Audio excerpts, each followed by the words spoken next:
Welcome to the Legacy Builders Podcast. I am your host, Mario Gonzalez Jr. If you're looking to build something bigger than yourself, then you're definitely in the right place. Today, I'm very excited to have Mr. Joe. How do you spell your last name? Say it. Arias. Arias. I don't know. It says Carias. I think ChatGPT messed that up. Oh, that's probably from my middle name, Carlo. Gotcha. Okay, cool. Well, welcome to the show, man. Joe is the founder of Third Collective. You're recently married, right? Recently married. You just gone through a career transition, and you had a public speaking engagement with Disrupt HR that I want to get into. So I think that was cool. It takes a lot of guts to be on stage, right? I appreciate that, brother. It definitely did. Yeah. So welcome, man. For those that don't know who you are outside of what I said, go ahead and introduce yourself, and we'll go from there. Yeah, no, I think you hit it right in the head. My name is Jose Carlo Arias originally. Mm-hmm. All my friends call me Joe, so obviously you can call me Joe. Yeah. But yeah, I'm originally from Costa Rica, born and raised. First generation immigrant, moved here when I was 13 years old to the United States. Since then, I've hopped around all different states, different countries I've moved to, done a whole lot of different things. But now I'm here in the Valley, the beautiful Treasure Valley in Idaho, trying to do big things. Cool. Right on, man. So I'm a second generation Mexican American. Well, my parents migrated from Mexico to the U.S. So I was born in California, but I always tell people I'm an anchor baby. Yeah. Even though I'm not, right?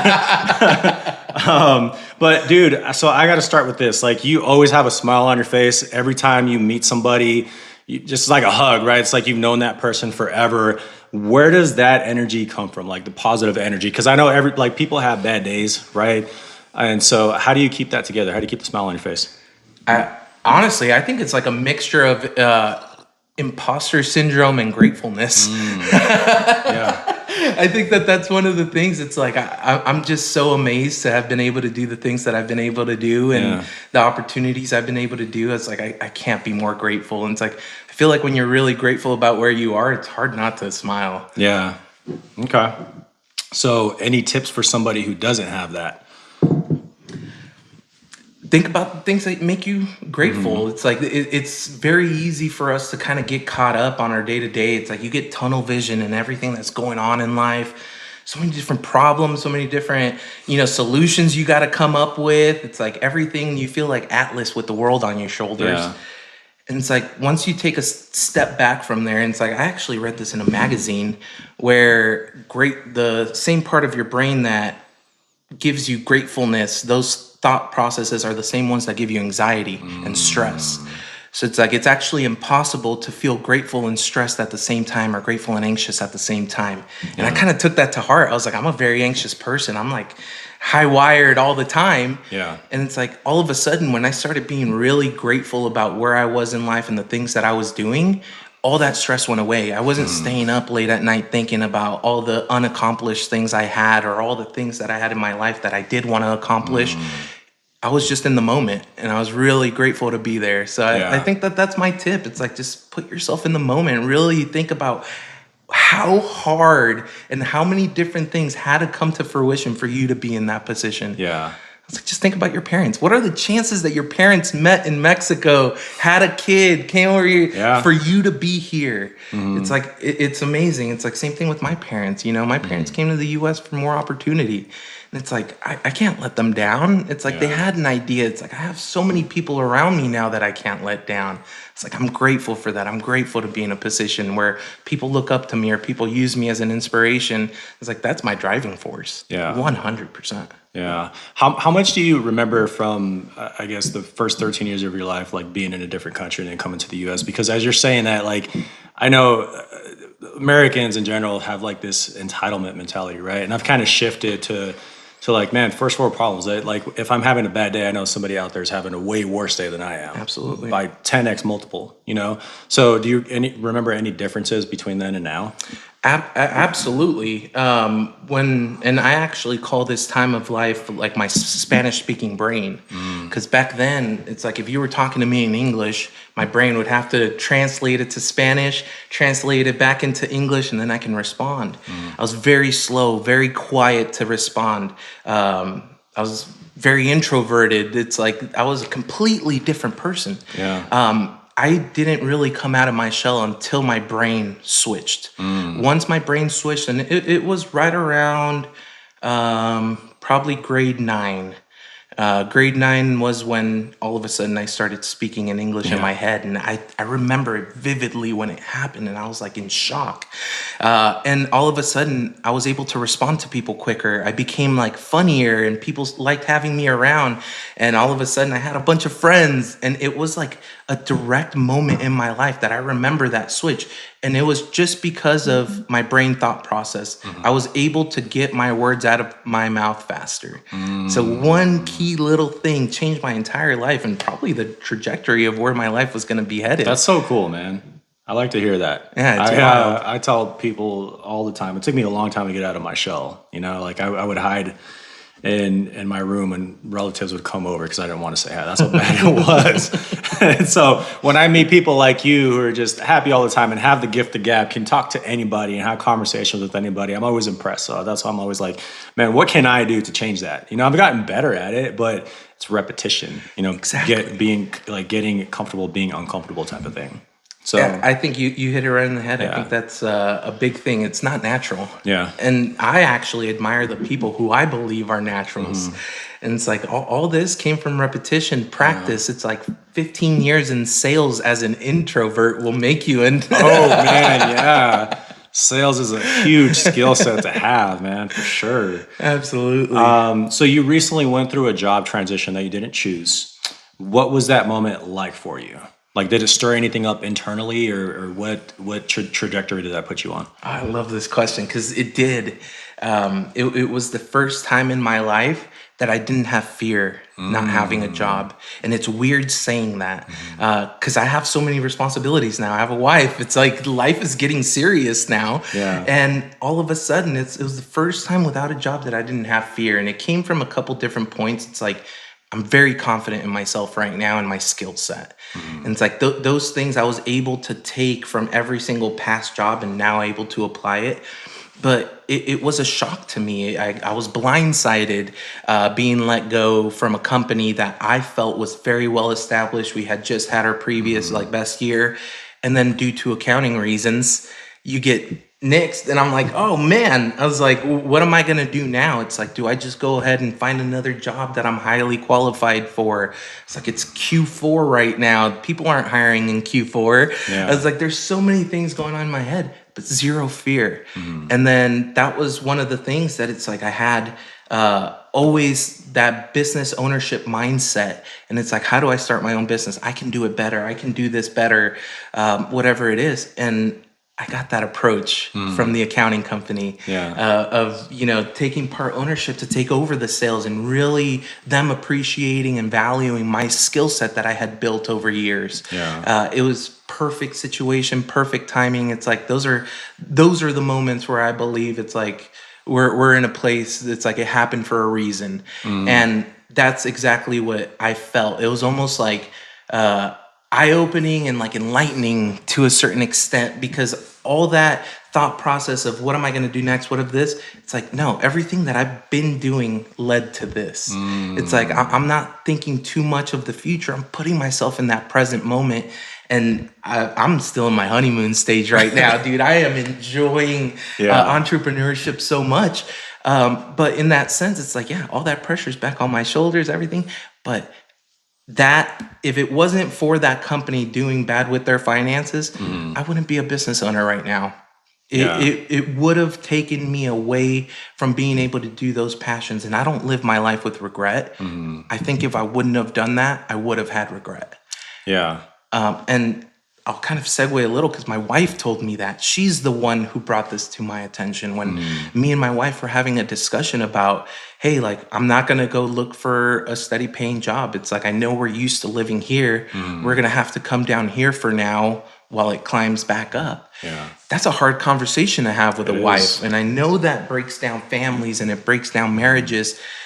So we were navigating it very good. And one of the things that brought me to tears, man. She's like, I know that if you don't do this, you're going to regret it. I want you to do it. I was like, man, finding that ride or die like that is crazy. Yeah. But yeah, so, I had the support system for my wife. I had the support system for my friends who believed in, my skill sets and the value that I brought onto this company. Now it's just hitting the ground running. So I'm super excited. I couldn't be happier. That's awesome, man. So you hit 2 points in there, multiple points, but there's two that I really want to touch on. One is the idea of everything happens for a reason, right? We were talking about that before we got on the show.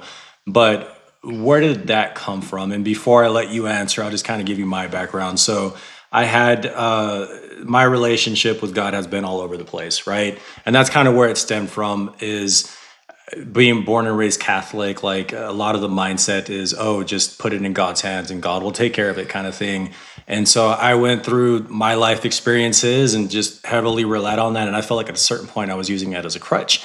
And I felt like it wasn't until I was like, you know what?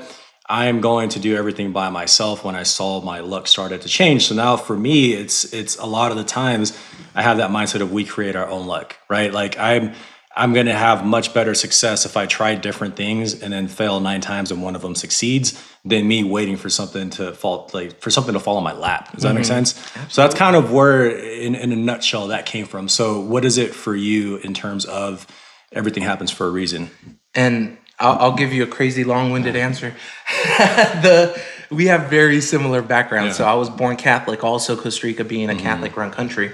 My journey with God has been all over the place, same as you. It's like I've lived in multiple different countries, whether it's Asia, the Middle East. So I've been able to experience Muslims and the Quran and Buddhists and their teachings. And all of a sudden, it's like it started really expanding my mindset when it came to religion. I came back to the U.S. and my wife, she is very Christian. I admire her tremendously because of her faith.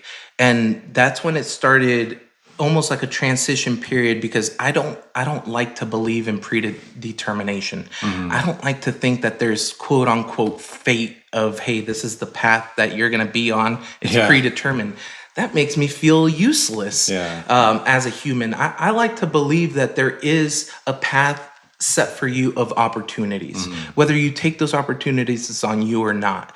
I watched this, it might have been a YouTube video, but this guy was talking about, it's like, you die, you go to the pearly gates, you're going to see a man standing there at the gates, and you're going to recognize him faintly, but he's different. You don't put your finger on it. It's like, that's the version of you that it could have been if you tried. And man, that hit me hard. I'm like, I don't want to get to the pearly gates and look at myself in the mirror and see someone better than me. I was like, I'm going to do the best that I can to be the best version of myself while I'm here on earth. And I think that that's all of a sudden where it changed. It's not, hey, it was meant to be, or right place, right time, or whatever it is. It's, maybe this opportunity was meant to be, but I jumped on it. I took it. I took that choice. And that choice, I think, is what people forget when they're talking about like that predetermination. Like, oh yeah, it's like, it didn't work out. Good thing. God didn't want it to be. It's like, oh, that makes me feel weird. No, it's like, maybe it was my intuition. Maybe it was, millions of years of genetics going into us of survival, and us being able to discern if something's a good decision or a bad decision. So it's like, I don't want to take it away from the human and just say it's all up to God. But I would say that that's where my idea of predetermination comes from. It's like, it's not set for you. It's set for you to do it. It's not just going to be falling on your lap type deal. I do think that when you're a good person, though, and you have good morals and good values, and you're pushing along, people attract to that and they want to help, and it just fast forwards you. It's as easy as that. If you're an a-hole and nobody wants to be around you, you're gonna be have a hard road ahead of you. I know. It's like, you just got to learn how to navigate those things. That's one thing I teach my kids too all the time. Is like, hey, a piece of crap is a piece of crap, but also you don't know what that piece of crap has gone through, right? So don't judge people right off the bat, but also just be a good human being. I think that's huge. A lot of people miss that. Absolutely. My mom would always say, tell me who you hang out with and I'll tell you who you are. And as a kid, you think you know it all. As cliche as it sounds, it's so true. It's crazy true. And now as adults, we see it ourselves. It's like all of a sudden we start surrounding ourselves with other business owners and other driven people. and it levels us up. Yeah. It's like, do it selfishly. It's going to level you up if you surround yourself with better people. Yeah. Yeah. Yep. Second point I wanted to touch on is that you are recently married. How has that changed how you think about work, money, and responsibility? That's almost like a two-sided question too, Yeah. because me and my wife have been together for 14 years. So we lived already almost that married lifestyle. Yeah. Now there was a few key things that changed once we did get married, where I felt like I really needed to be the provider. As a Latino, I think it's a flex to have a stay-at-home mom. I was like, I would love for my wife to be able to stay at home and be, you know, keeping up with the house, keeping up with the kids, whatever it is. Now I want to have kids. I never wanted to have kids. Yeah. So I've gone through certain transitions in life, and especially now as a business owner, there's certain things of my why. And it's like, my wife is primarily my wife for a lot of the things I do. I know when you have kids, that changes too. It's like all of a sudden, it's like the legacy you want to leave behind, the stories that they're going to be able to tell about you, whether it's through business or whether it's your personal. That's what you want to kind of like drop down to them. So maybe it's going to change. I think that being able to pivot is highly important. Yeah. But I think my why has slightly shifted. And I think I'm a little bit more driven and focused now. Yeah. I think when I was selfish, I had a lot of self-doubt. And now that I don't have options, it's like a small menu mentality. Yeah. Like, if I have too many options, I'm going to take forever to make up my mind. I've narrowed it down. I'm hyper focused. I know where I need to go. So things are just kind of rolling a little bit smoothly since the married life came on. That's good, man. You don't hear that all the time. What does a good partner look like in uncertain seasons? Support. Yeah. The problem is that support looks different for everybody. I've learned that the hard way. Obviously, some people need to have that emotional connection, that emotional support. I have crazy ADD. Just by having you next to me, I'm going to be highly productive. It's a weird thing. Yeah. It's like if I'm by myself. So it's that different support system. And I love that my wife has, over a period of 15 years, learned how to support me in certain ways. And it's like, and how to get the best out of me. Like, I think people take granted that saying that behind every great man is a great woman. Because they're like, well, it's like there's a lot that goes into it. And it's like, no, realistically, it's like that woman can be everything that you're not. It's like that. And my wife is that. It's like every downside that I have in my life, my personality, my character, it's her upside. Yeah. And it's like a lot in the first 14 years of our marriage, I was trying, or our relationship, I was trying to be more like her and learn these traits that she had. When now I'm okay not being any of those things because I have her. She's my other half. Anything that I put down, she puts up. And it's like we became this team instead of trying to be 100% across the board. No one's going to be perfect. Yeah. We can't try it. We can try, but you're not going to reach it. Now, two people trying to be perfect, you're going to reach much better heights. And I think that that's where the support system comes in. How can you keep leveling each other up? How can you keep pushing each other for more and more and more? Yeah. Some people have it instilled in them. Some people come from really bad backgrounds and they're like, I'm never going back to that. I need to reach the top, and that's their driving force. I think it's a lot easier to hit rock bottom and make your way to the top than to be an average person and make your way to the top. And that's ignored highly in business. Yeah. It's one of those character traits that once you've reached the bottom, only up. You can only go up. Yeah. It's like that's as easy as it gets. Yeah. So yeah, it's like there's been a couple things that changed, but it's all good, I think, for the most part. Yeah. Have you ever seen the Hot Cheeto movie? Hot Cheeto movie? Yeah, No. it's a movie about how the Mexican yes. janitor climb up. So there's been several movies like that where I watch and I'm like, the partner, right, is the support, like the anchor, like they believe in you when you don't believe in yourself. So that, I think it's huge. And every time I see that, I get a little tear jerk, I'm like, damn, I want that. I won't get into the details, but I can't honestly say that I really had that in my previous marriage. So that I think that's huge. Like, communication is huge, right? Whether you don't agree, you can agree to disagree, but also understand that people, like you said, have come from different backgrounds, so you have to be able to talk and communicate through that. So, Yeah. yeah, thanks for sharing. So you helped build Early Collective early on, and I talked to Tyler a little bit about this, but just I want to hear it from you, right? What was I guess, the driver for that? That's a really funny one, because Mm, Third Community Collective as a nonprofit organization was never meant to be a nonprofit. mm, The idea actually came from wanting to start a venture capital company. mm, We were going to start a VC for young people who hadn't been beat down by life yet, who had great ideas and passion. And I yeah, wanted to invest in those. It's like they don't have the knowledge base, they don't have the roadmap on how to get it done, but I can teach them that. yeah, So we started kind of looking into it. I met with a mentor of mine, owner of Sage Capital, had coffee with him, and he talked me out of it. yeah, It was one of the most eye-opening experiences, because I thought I was going in with a really good idea, a lot of love and passion behind it. And he told me, if you're going to get into venture capital, you leave your feelings at the door. This is all money, mm, numbers, and spreadsheets, zero feelings involved. If you let your feelings get involved, you're going to fail. yeah, And that was eye opening for me. I was like, mm, oh, you're absolutely right. I was like, I do care too much about this to start this. yeah, And he kind of gave me the idea of starting a nonprofit. He was a part of Rotary Club. He invited me out to Rotary Club. I absolutely loved what they were doing. I became a member instantly, ended up being on their mm, board of directors, learning how this nonprofit runs. mm, And it kind of awakened a passion in me. Myself, Tyler, and Wyatt were all going through this kind of life development mm, stage in our lives of like, hey, what's next? What's important for us? What's the growth that we want to start focusing on? And we decided, hey, let's just start this for ourselves. If anybody else shows up, cool. It's like, yeah, we're already doing it. We're already meeting on yeah, a weekly basis. It's just me and the boys.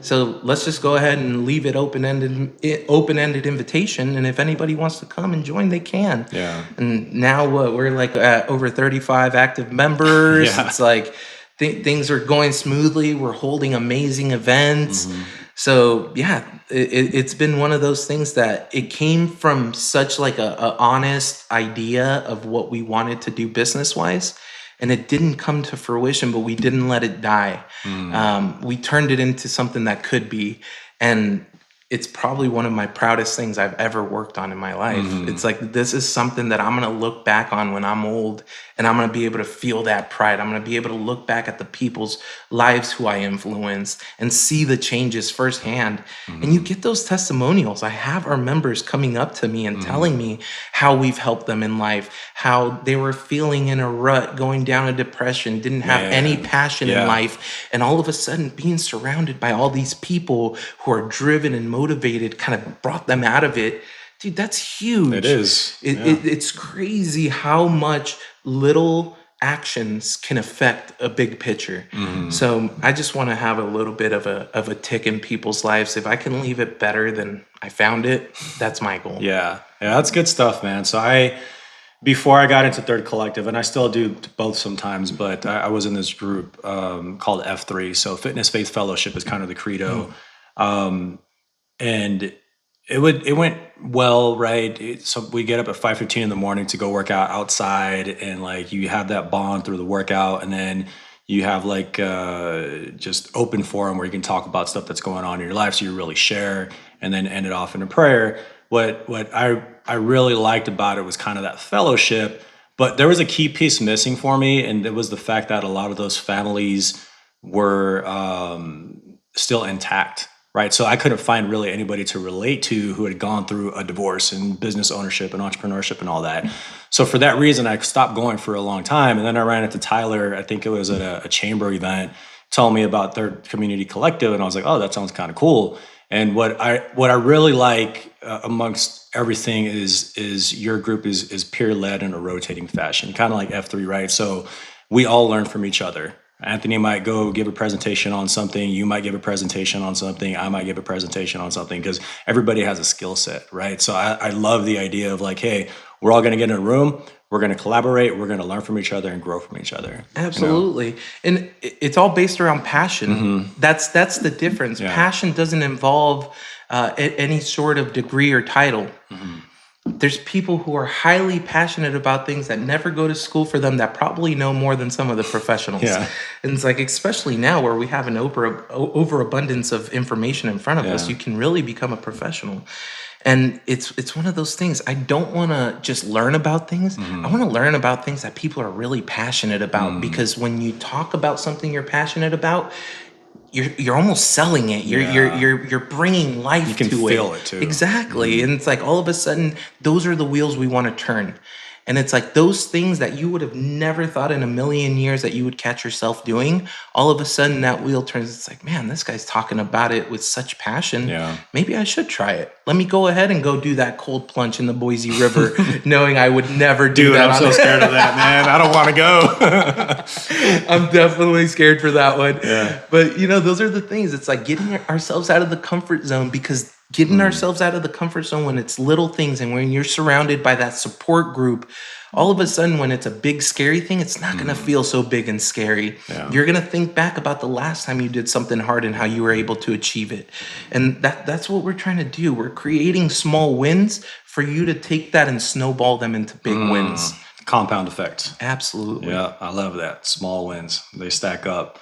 So you recently spoke at Disrupt HR. Was that your first public engagement like that? First ever. Okay, so how was the experience? And we'll dive off from there.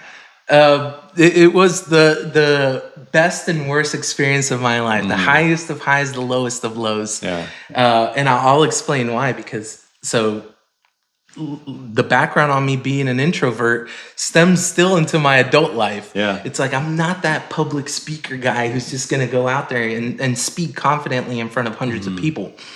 That took a lot of nerve to get over. And I got to the moment where it's like, okay, this is big, this is scary. It's not going to kill me. It's like, it's not going to harm anybody who I love. Realistically, this is an opportunity I need to jump on. Even if I fail, I went into it with the thought mentality of there is a big possibility that I fail tonight. Yeah. There is a possibility that I'm going to go up there and choke. I forget all the words, whatever it is. There was a million thoughts going through my head. But overcoming that, because the end result in my head was better. I thought back of all the times where I did things that I didn't want to do and how I felt after. And I'm like, that's how I'm going to feel after this. I'm going to feel so much pride in myself. So I kind of let go of all the fears and I just said yes. I was asked by one of the board members to be a speaker. She loved the way that I speak and how passionately I'm able to be. And I was like, absolutely, I'll go ahead and I'll do it. It's like, I just want to let you know this is my first time ever. So definitely there was a lot of preparation, and I wouldn't have been able to do it without certain people in my life, like Megan. Megan helped me tremendously. Like if it wasn't like when the first meeting with Megan, I was supposed to have a 5-minute meeting, and I think I was like at 20 minutes. She helped me cut it down, condense it, word economy, get it down to the 5 minutes. I wouldn't have been able to do that by myself. I don't know what to pick and choose. I think everything's important. So it was one of those things that, like, if it wasn't for the people around me who were supporting me and helping me, I would have done so much worse, and I know that. But now looking back at it, it was such a crazy experience. So Disrupt HR, think about it almost like a 5-minute TED Talk. Very short, straight to the point. It's meant to disrupt the status quo. What's not the normal way of thinking. So I went into it trying to pucker some buttholes. I wanted to make sure that people felt uncomfortable with what I was saying, because that's going to get their wheels turning. I want to make sure that I get them in that situation of like, oh man, where's this guy going? So I had a lot of intention when it came to my speech. Now, when it came to actually doing my speech, that's where I say lowest of lows, because you were there present. Obviously, thank you so much for supporting me during that day. Dude, and I don't know if you know this, but I walked off stage and I was on the verge of tears. I thought I made a fool of myself. I thought this clown just went up stage and made a fool of himself. No one's going to respect him after this. I was in the verge of tears. I went and I hid in the corner for a few minutes before I actually came out and saw my family and friends. Yeah. Then everybody started telling me how good it was. And it was such a weird experience because you might remember me telling you about this, but there was a moment right at the end where there was a little bit of a pause. You lost your train of thought, and then there was kind of not a heckler, but she was like awkward. I Yeah. remember that. I was like, dude, why would you do that? Let the man like collect his thoughts. You're not making it any better. Absolutely. So what was going through your mind at that point? Oh my God, it lasted 10 minutes in my head.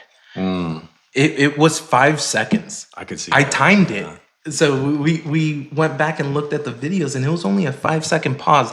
That pause felt like 10 minutes. And I had the heckler, and I had, all my family and friends right in front of me looking up at me on stage. And I didn't know where to go, and I had to, just think on my feet, and it's like skip that part, go to the next, make it work. And now looking back at it, that pause almost felt needed at that point because I had just made a big point. It almost felt like I was building tension. And I'm so happy with it now. It's like looking back at it, I was like, it's so funny. I was like, oh, that wasn't bad at all. I was like, this is great. I probably won't ever do another public speaking event. But Bull crap. At some point, you're gonna do it, man. yeah, if You have too much like energy and passion to give. So if someone asks nicely, I'll definitely, you twist my arm. I need you next week, by the way. So put it together. But yeah, it's like, going from never speaking in front of people to going in front of those 280 people there that night.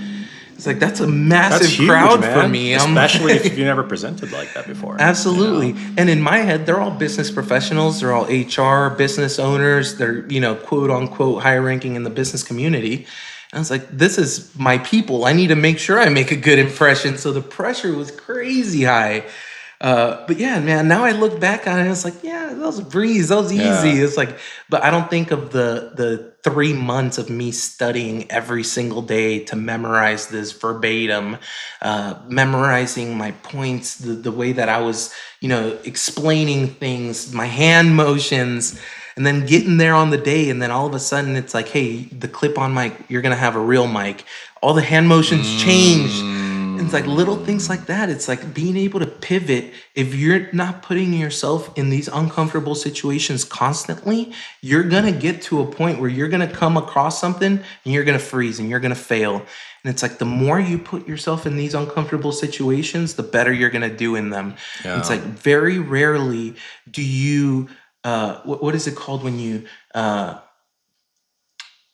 climb, like you climb to the occasion, like you rise to the occasion.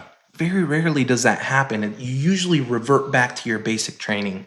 That's a big military thing. That's why they train so hard. And it's like they train hard because they're going to revert back to that in an emergency situation. You're not going to climb, like you're not going to be this hero that all of a sudden turns into Rambo. No, you're going to revert back to that basic training, and you're going to go back to that.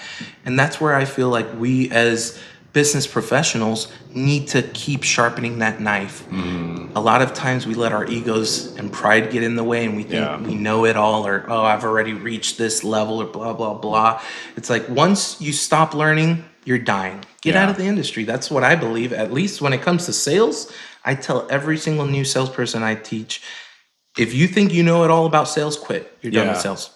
It's like sales stays ever changing, ever evolving. You got to stay with it, or else you're going to fall behind. It's as easy as that. And I truly believe it's the same for business as an overall. Yeah, for sure. One thing that I picked out of that, I was thinking about as you were talking, was pausing, right? And how that can actually have a dramatic effect with the audience. And I mean, I listen to a lot of topics on communicating, probably like you do. And even early on with the podcast, right, you're like uncomfortable being in your own skin and talking. So there's a lot of filler words, all of those things.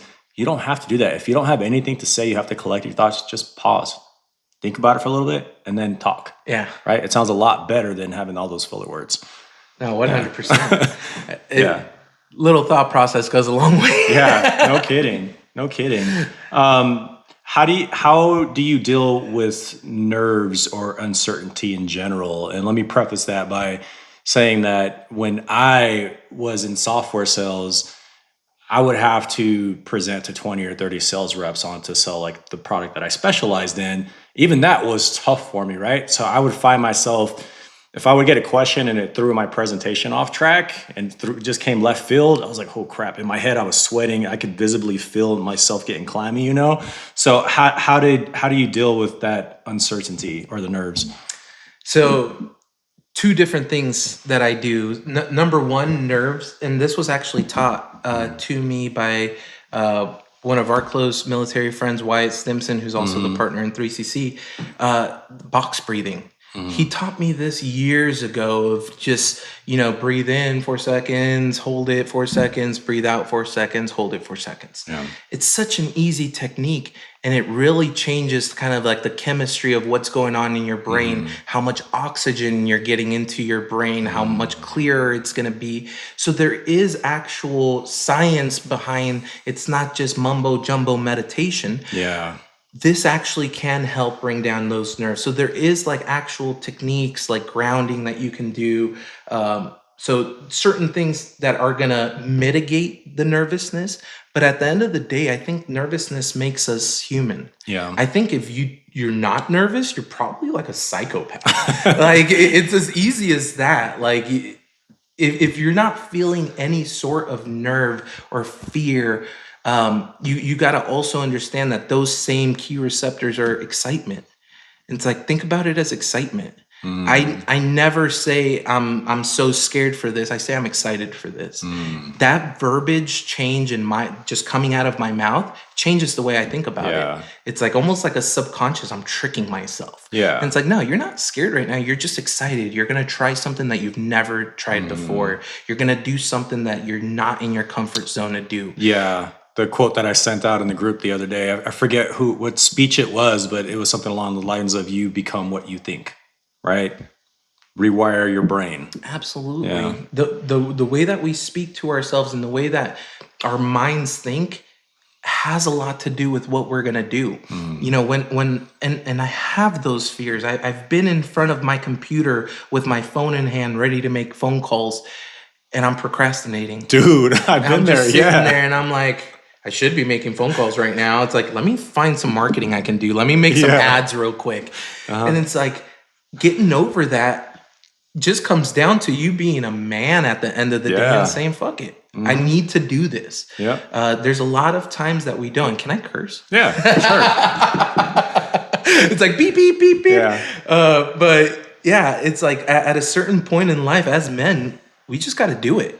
And it's like sometimes we do things that we don't like. Some people get really lucky and they follow paths that they absolutely love and they're passionate about. But I think that's the difference between, being a man or being considered a child in my eyes is you being able to get up and just do it. Yeah. And it's like that Nike motto is huge. It's like, just do it. Yeah, as David Goggin would say, conquer your inner bitch. Right? Yeah. That's kind of my motto for this year. Just conquer your inner bitch. Like, get comfortable being uncomfortable. Yes. So I feel like every year I collect, like, kind of have shift through these different mottos, and that's kind of the theme for the year. So I love that. Yeah. What does generational wealth mean to you, man? That's tricky. I know. Like, I went into this show trying to uncover that, what it means for different people, because for some, it's like, having a huge real estate portfolio. Some it's stock and bonds. It's like long-term wealth. And then I started finding out, like, for some people, it is knowledge transfer. It is, their spouse is literally born into money and has generational wealth, and the guest doesn't, kind of thing. So I want to hear your take. Yeah, that and I say it's tricky purely because I'm kind of on both sides of that fence. I'm very blessed to have been born into a family that was highly influential in my country. We were always very well off. Like, I don't ever remember my grandparents or uncles ever working. They were retired by the time I was born. Yeah. Like, all of them retired in their 40s, which is insane to me. It's like now being almost 40. It's like, that's crazy. But even then, it's like, I came from a direct, immediate family of my father taking himself out of that. And he's like, hey, I don't want to just kind of follow the footsteps that have been laid out for me and my entire family for the last 200 years, because that's how long we've been in coffee and all the different plantations that we have. he took himself out of that. He said, you know what? I'm going to go ahead and study computers and I'm going to get my degree from Cornell University. And he wanted to expand and kind of create his own bubble, create his own win. And that was one of the things, like, yeah, it's like we have land, we have different things going on in Costa Rica. But those things stay in the back of my mind. I never think of those things. Like even for my wedding, a lot of people, family, friends from both sides of the family went down there to Costa Rica. I invited everybody down there. We had a big wedding at one of my properties. They were all mind blown. They're like, "What? Where did all this come from?" Yeah. And it's like I don't consider this mine. It's like this is the family's. It's like I need to build something for my own, and that was instilled in me from my parents. It's like that was passed down generationally. There's a lot of things that were passed down generationally that I want to better. And it's like my parents weren't the best with finances. They weren't the best at, just general decision making when it came to buying or renting. Little things like that it's like now I can learn and try to keep progressing this. But to me, that's generational wealth. Money comes and goes. Yeah. And I've been there. I've made a lot of money and I've made a whole little money. And it doesn't matter. It's like throughout that whole journey, what mattered most to me was knowledge. Because I can, create a bunch of businesses, make all this quote unquote wealth in the form of assets and pass them down just for my kids to waste them away. Yeah. Just for them. And it happens so often. Yeah. We see it firsthand. What I think generational wealth is more than just money. I think it's more knowledge. I think that what you can pass down to your kids knowledge-wise is the most important thing you can do, because then they can go and do their own thing, whatever it is, or handle your business or whatever you pass down to them properly and not waste it away. And it comes down to so many different things when it comes to morals, values, business acumen, whatever it is that you're trying to pass down to them. I think that's a testament to you as a parent. Yeah. I think that that's what is success as a parent. And I think that that is what generational wealth is. Yeah. The people who have quote unquote generational wealth that you've seen old money call it, those kids are smart. It's like those kids, they know networking. They know that they were going to school to rub shoulders with other like-minded people. They know about business. Their parents have been teaching them about real estate since they were kids. They will probably already have a real estate portfolio by the time that they graduate high school through chores or whatever it is. There's different things that you pass down that I think are way more important than passing down money.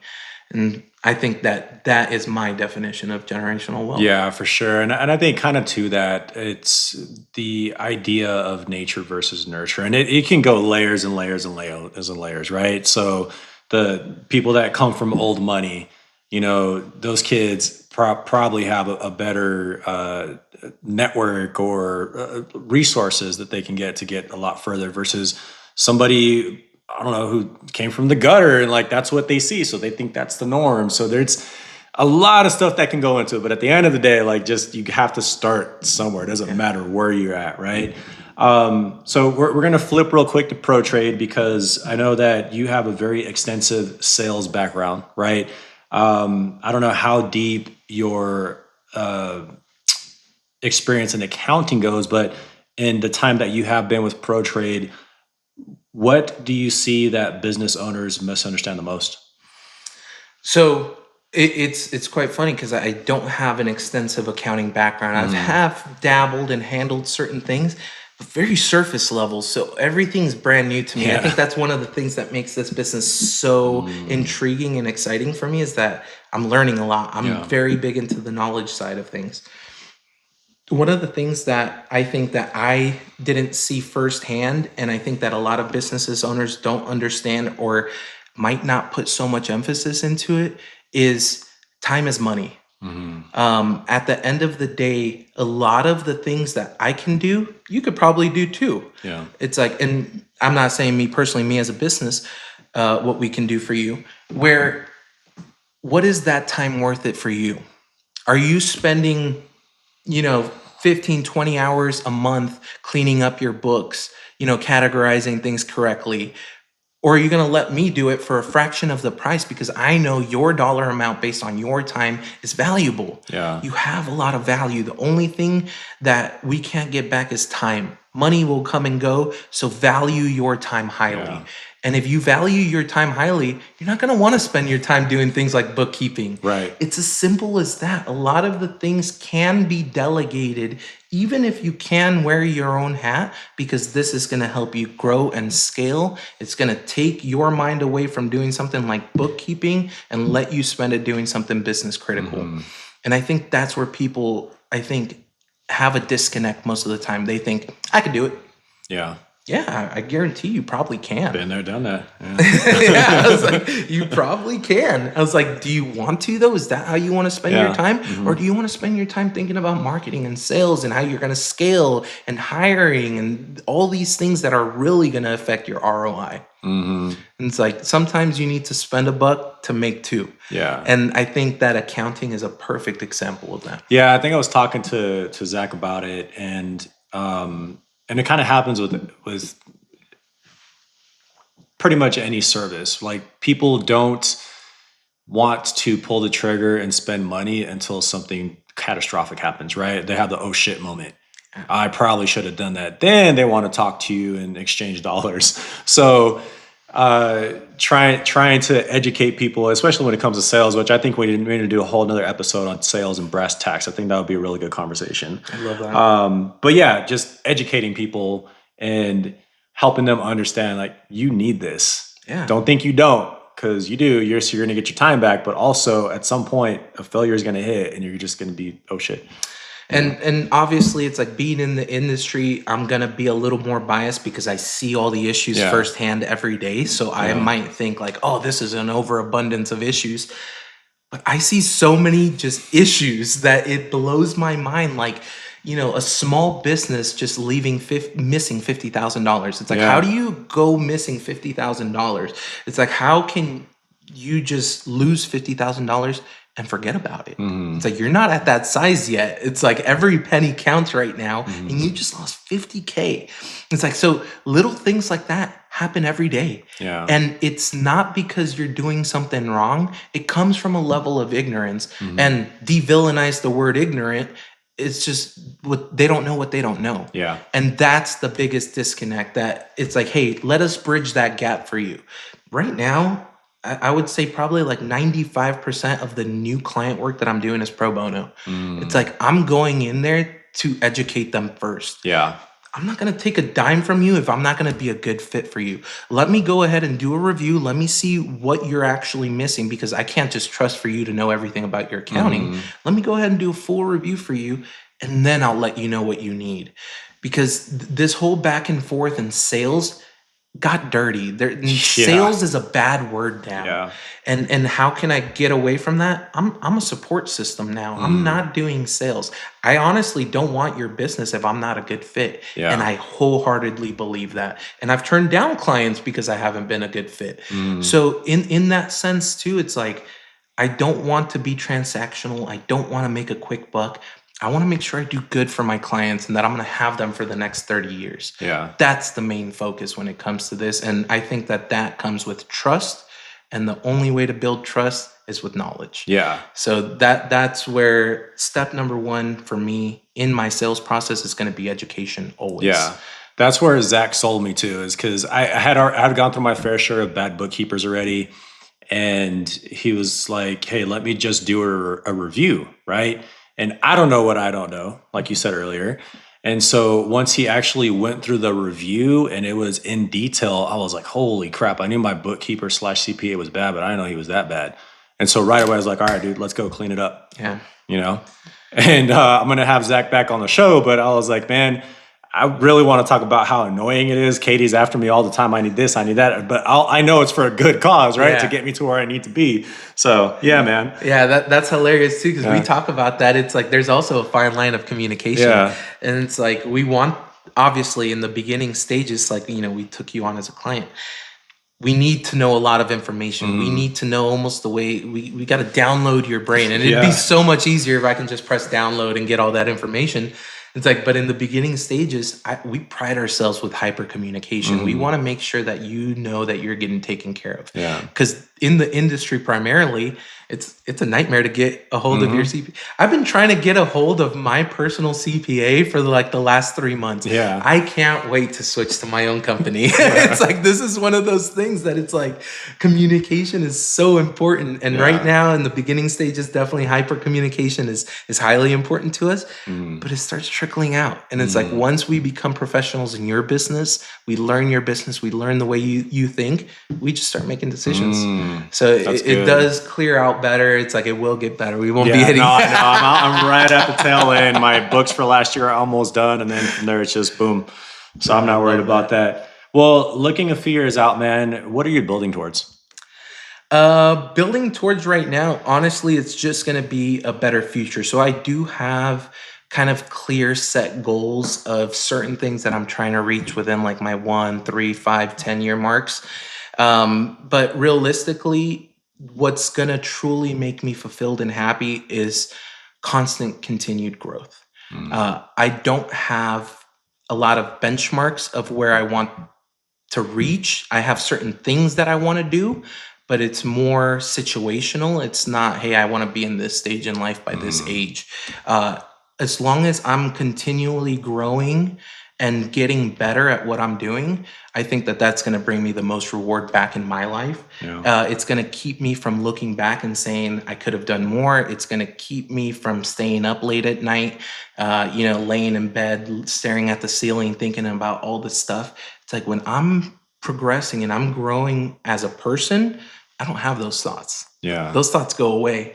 So I think that that's what I just need to keep chipping away, that the how to eat an elephant mentality. It's one bite at a time. It's like, we'll just keep chipping away until we get to where we need to be. There's no goal, there's no roadmap, there's nothing, there's no finish line. But to that, is there at some point an enough for you?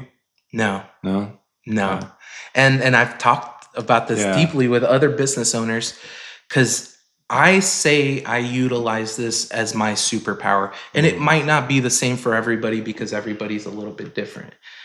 But complacency is my enemy.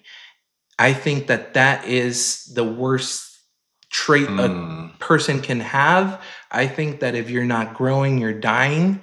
And I want to be, quote unquote, unhappy with the current stage I'm on, and always reaching for the next stage until I die. And I've come to terms with that too, that this is a journey. This isn't how to reach the end point.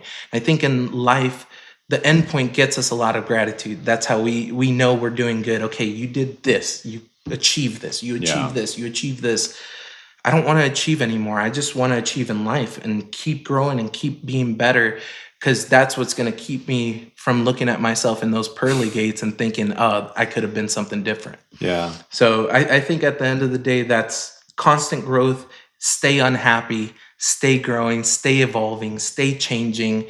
I think that that's what's going to bring me true happiness in life. Good.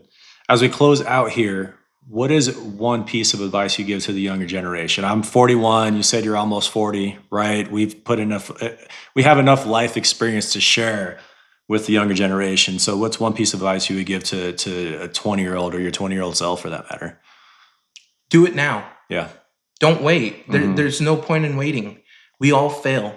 It's okay to fail. That the fear of failure should never be a fear that crosses your mind.